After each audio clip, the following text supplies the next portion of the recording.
안녕하십니까? 몸과 마음의 건강을 함께 챙기는 몸맘TV입니다. 오늘은 많은 분들이 밤마다 가장 많이 괴로워하시는 증상, 바로 역류성 식도염에 대해 차분히 말씀드리겠습니다. 낮에는 그럭저럭 견딜만한데 유독 밤에 눕기만 하면 가슴이 뜨겁게 타오르는 느낌, 목으로 신물이 역류해 올라오는 느낌, 눕자마자 기침이 나고 숨이 답답해지는 느낌 때문에 잠에서 여러 번 깨본 경험 한 번쯤 있으실 겁니다. 어떤 분들은 이렇게 말씀하십니다. 위가 좀 안 좋은가 보다. 나이 들면 다 그렇지 뭐. 그냥 소화가 좀 덜 된 거겠지. 하지만 밤마다 반복되는 속쓰림과 가슴쓰림, 목까지 올라오는 신물, 만성기침과 이물감은 사실 우리 몸이 보내는 꽤 강한 경고 신호입니다. 오늘 나누는 이야기는 일반적인 건강정보이며 개인의 진단이나 치료를 대신하지 않습니다. 증상이 지속되거나 심해지는 경우에는 반드시 전문의 진료를 받으시기 바랍니다. 오늘은 역류성 식도염이 왜 밤에 특히 더 심해지는지, 이것이 단순한 소화불량과 어떻게 다른지, 그리고 오늘 밤부터 실천할 수 있는 완화 습관들까지 하나씩 천천히 풀어드리겠습니다. 먼저 역류성 식도염이 어떤 상태인지 아주 쉽게 정리해 보겠습니다. 우리 몸에는 음식이 지나가는 길이 있습니다.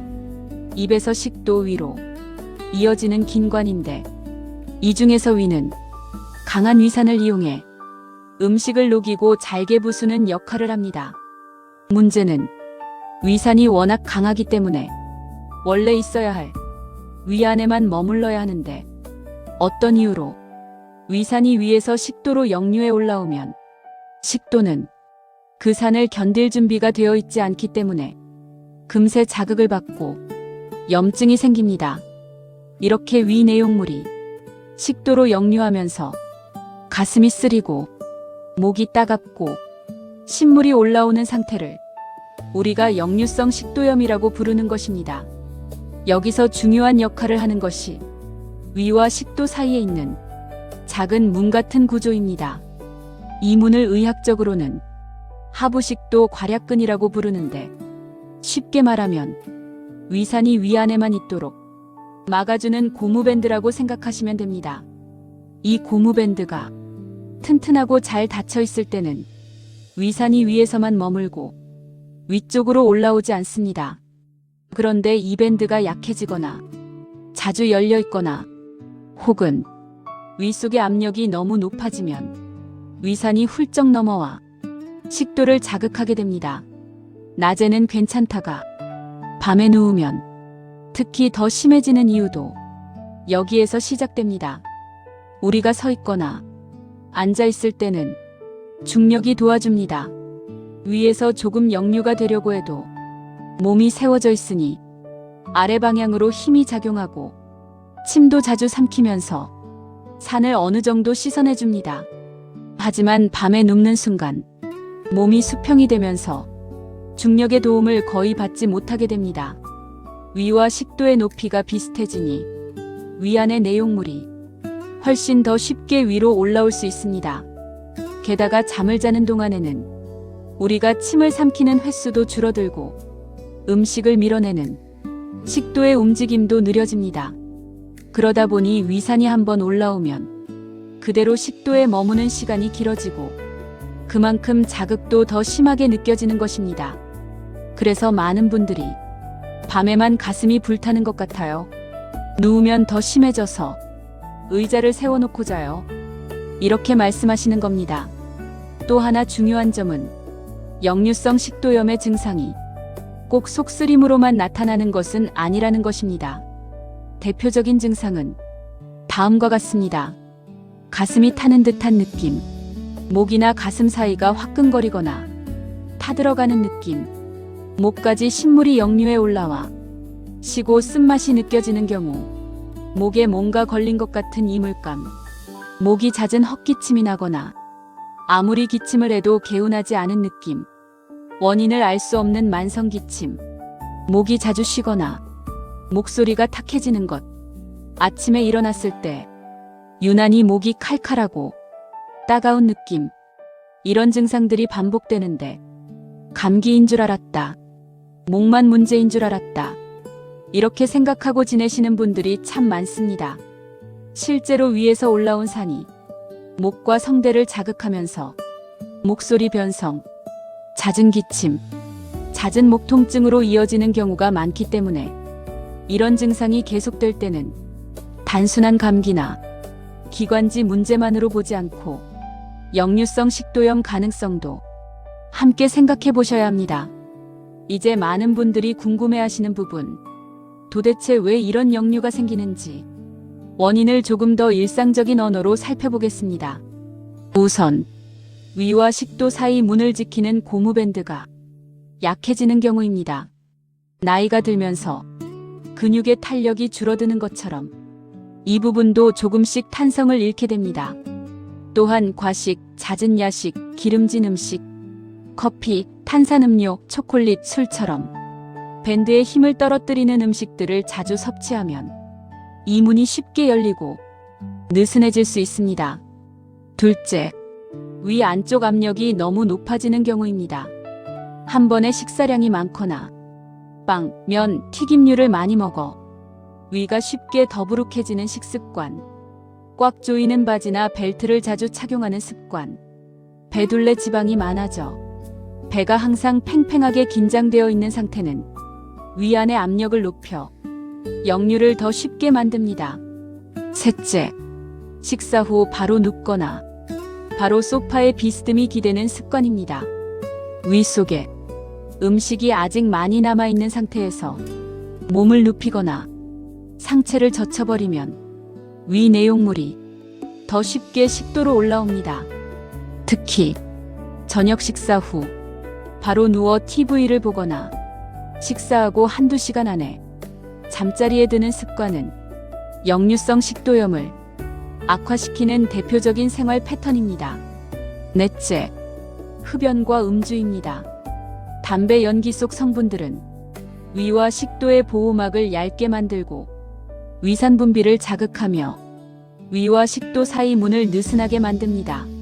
술 역시 식도 점막을 자극하고 문을 단단히 닫고 있어야 할 근육의 힘을 떨어뜨립니다. 마지막으로 스트레스와 불규칙한 생활도 중요한 원인입니다. 스트레스가 심하면 위산 분비가 늘고 위의 움직임도 불규칙해집니다. 하루는 굶다시피 하고 다음 날은 한꺼번에 많이 먹는 식습관, 늦은 시간까지 깨어 있다가 늦은 야식으로 배를 채우는 생활은 위와 식도에 큰 부담을 줍니다. 이쯤 되면 이런 생각이 드실 수 있습니다. 그러면 나는 위가 나쁜 건지, 그냥 소화가 안 되는 건지, 역류성 식도염인 건지 어떻게 구분하죠? 소화불량은 위에 음식이 오래 머무르면서 더부룩하고 답답하고 트림이 자주 나는 상태에 가깝습니다. 반면 역류성 식도염은 위산이 위를 넘어서 위쪽으로 거슬러 올라온다는 특징이 있습니다. 그래서 증상도 위쪽이 아니라 가슴 중앙, 목, 입안, 심지어 귀 주변까지 불편함이 올라오는 느낌으로 나타날 수 있습니다. 혹시 이런 경험이 있다면 역류성 식도염 쪽에 조금 더 가깝다고 보셔야 합니다.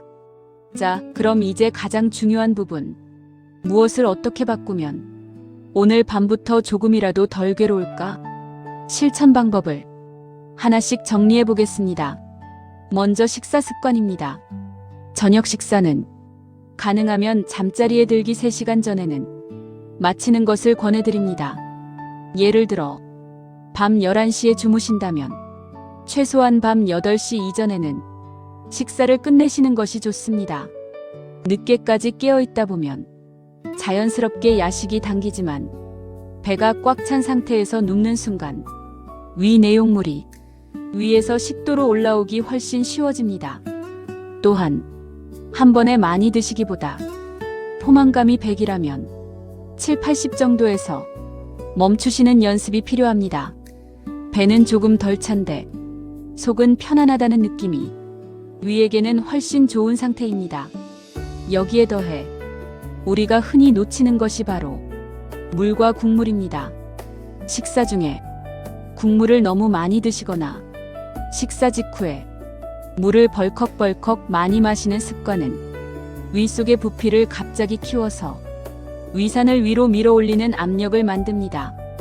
국물 요리는 건더기 위주로 드시고 물은 식사 전 후로 시간을 두고 조금씩 나누어 드시는 것이 위장을 훨씬 편안하게 만드는 길입니다. 음식의 종류도 중요합니다. 기름진 튀김, 삼겹살, 갈비처럼 지방이 많은 음식은 소화되는 시간이 길어 위가 오래 무겁게 남아있고 그만큼 역류 위험도 커집니다. 빵, 케이크, 과자 같은 정제된 밀가루 음식과 달고 진한 디저트들은 위의 부담을 느리게 풀어주며 역류를 쉽게 만듭니다. 반대로 살짝 데친 채소, 기름기가 적은 단백질, 즉 생선, 두부, 살코기, 국물은 너무 기름지지 않게 맑은 국 위주로 드시면 위가 훨씬 수월하게 일을 끝낼 수 있습니다. 커피, 탄산음료, 초콜릿, 박하류, 알코올은 위와 식도 사이 문을 느슨하게 만드는 대표적인 것들이라 특히 저녁 시간 이후에는 가능하면 피하시는 것이 좋습니다. 두 번째는 자세입니다. 식사 직후에는 의자에 앉아서 상체를 곧게 세워주는 것이 좋습니다. 바로 비스듬히 눕거나 소파에 기대어 반쯤 누운 자세로 TV를 보면 위에서 식도로 향하는 길이 훨씬 쉬워집니다. 잠을 잘 때에는 가능하다면 상체를 약간 높여주는 것이 도움이 됩니다. 베개를 높게만 한다기보다 상반신 전체가 살짝 경사가 지도록 쿠션을 이용해 윗부분을 올려주면 위 내용물이 위쪽으로 역류하는 힘을 줄일 수 있습니다. 여기서 아주 중요한 팁이 하나 더 있습니다. 밤에 주무실 때 왼쪽으로 누워서 주무시는 것이 역류를 막는 데 큰 도움이 됩니다.